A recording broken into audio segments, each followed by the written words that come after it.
From somewhere in Las Vegas, it's the annual Video Game Awards with your two hosts, these dumb fucks. Well, maybe if you were here last time, you drunkard. Life in the fast lane. Yeah, look who's getting fired now. Life in the fast lane. Oh, he's your son. So I'm fired. Life in the fast lane. But you fired me last week. Oh, okay. Yeah, I'm fired. Life in the fast lane. Well, anyways, welcome to the annual Video Game Awards. We're your hosts. I'm Coldslaw. And I'm Dr. Cokesnorth, and today we will be reviewing the worst racing games of 2017. Life in the fast lane. But first, we need a change of scenery. Is this a car? Yeah. Are you driving? Yeah. You're legally blind. No, I'm fully blind, baby. Woo. Get the damn glasses off me. Alright. Where's that damn steering wheel? Okay, let's go. Ready?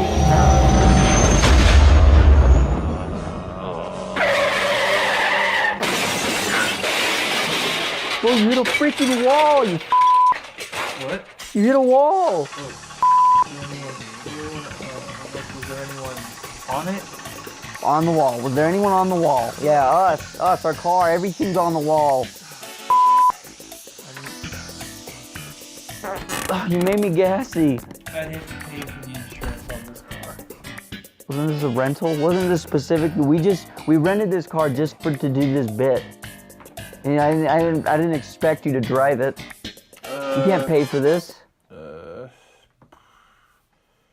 Anyways, No, I'm done. This, I'm out. Life in the fast lane.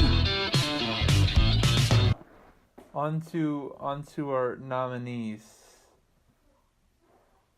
Life in the fast lane. Our first game revving up is VR Kart. Hey, I didn't know Mario Kart 8 was on the PlayStation 4 and in VR. Wait, this isn't Mario Kart. This is just some Kroger brand clone. You're right. This game looks like Mario Kart, sounds like Mario Kart, even smells like Mario Kart. But it doesn't feel like Mario Kart. Instead, what I feel is God's curse to play games for all eternity. I'll never know what true happiness feels like. Well, don't hang yourself yet. There's more.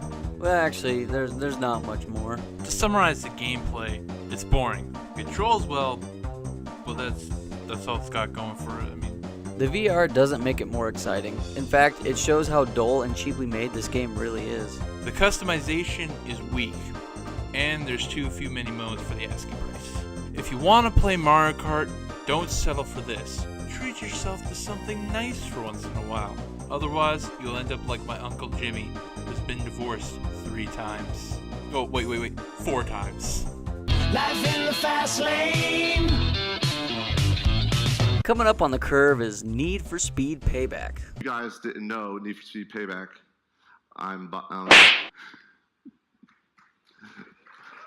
Yeah, it's a great game. Once again, we bear our crosses at the Antichrist, EA. Wait, what does EA even stand for? Well, it's supposed to stand for Electronic Arts, but demonologists have deciphered the true acronym as which loosely translates to consumption of babies on the blood moon is the best barbecue. Now don't get us wrong, I mean EA has released good video games and has the capability to hire competent people to make them, but somehow they still just want to turn out half products. In most racing games, it's as simple as racing from start to finish, but Need for Speed has included missions. Ooh! Other than racing in the latest games, in Payback, right when you do the coolest parts of these missions, it always goes to a cutscene of doing that cool thing. Like, why can't be like my hero, Vin Diesel, for once in a while? Come on, guys, come on, hey, come on, I want to be Vin Diesel. Ow. It's like the developers are insulting your intelligence by thinking you're not skilled enough to do these actions, even though games like Grand Theft Auto 5 make you do these kinds of things without a cutscene. The story in the game is pretty dry. I'm not gonna lie, it's drier than the Sahara Desert, which gives you no reason to care about the characters. The dialogue doesn't help with anything either, making it seem like a 15-year-old wrote the game after marathoning all the Fast and Furious movies. The game itself is repetitive, despite it giving you so much to do, but with so little interest to do it all. It's kind of like doing a jigsaw puzzle with grandma. It's not the worst game, but it could do so much better. Oh, and get this. EA snuck microtransactions in this game like all the others. Battlefront 2! If this game had a gas tank, we'd fill it up with inactive Origin accounts. Life in the fast lane. Careful not to step on our next nominee, Micro Machines World Series. I see what you did there. That was a good joke. That's probably the best part of this whole episode was that joke. High five.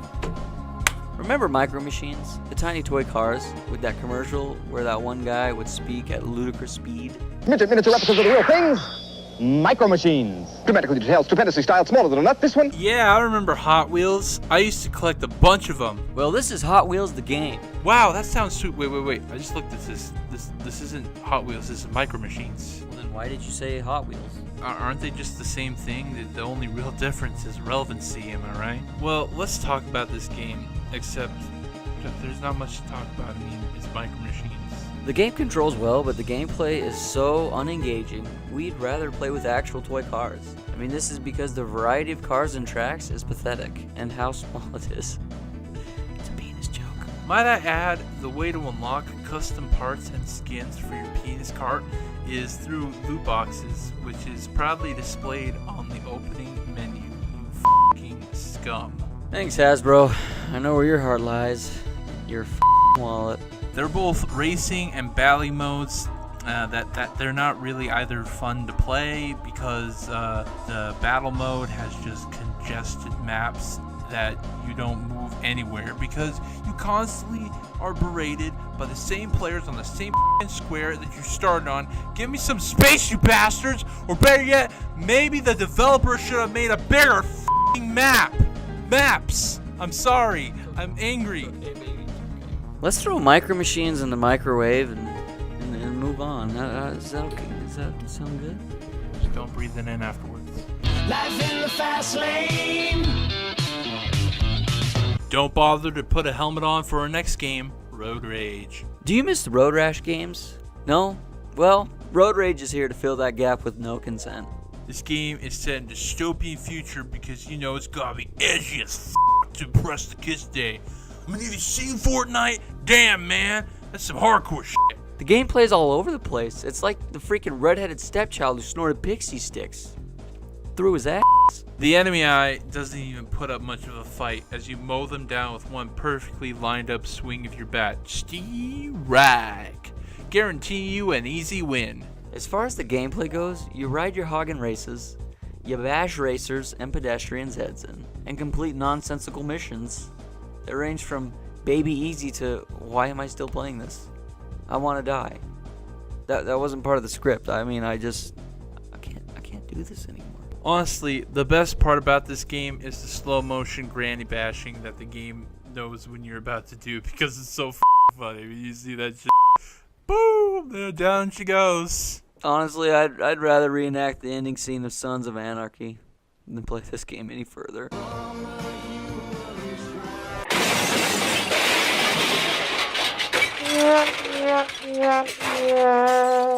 Life in the fast lane. Finally, we have our last game, and it's a licensed one from those corporate bastards known as Disney. I'm just kidding, Disney, please promote us. Cars 3, Driven to Win. Honestly, we're just gonna cut to the chase. This game blows. Green exhaust, the recreational kind. Basically, you need to be on the dank stuff, or be under the age of 7, or both, to to enjoy the entirety of this game. What makes this game so bad is the boring and repetitive tracks that take too freaking long to complete, which feels like a full-time job at the DMV than an enjoyable drive across the California beach side. It's a video game and I feel like it's not. I'm not enjoying it. I'm not having fun. I don't like being here. Why am I still here? I don't get paid. Nobody's forcing me to do this. That's it. I'm walking out. This game has a traditional race mode, a battle mode, a trick mode, and a time trial mode, which is all tied together with too many challenges. I mean, look at all these challenges. Do you think I'm gonna do all these? Hey, come back. I wrote lines for you. Can you please just do them and then you can go shoot yourself or whatever? You can at least say the game has plenty of content. It's just lacking any engaging gameplay to make any of it feel beneficial. Like ramen for lunch every day without the spice packs. The one unique thing about this game is that since the characters are anthropomorphized cars, which means cars that take human characteristics, you plebes, you can do wacky tricks to get boosts, but we could honestly not give less of a rabbit shit. Let's make like Lightning McQueen and have sexual intercourse with the Porsche. Life in the fast lane. And the winner for flattest tire goes to Road Rage! Thanks for watching. Hope you guys enjoyed this week's episode. Now, if you don't mind, we're gonna go drive off a cliff. No!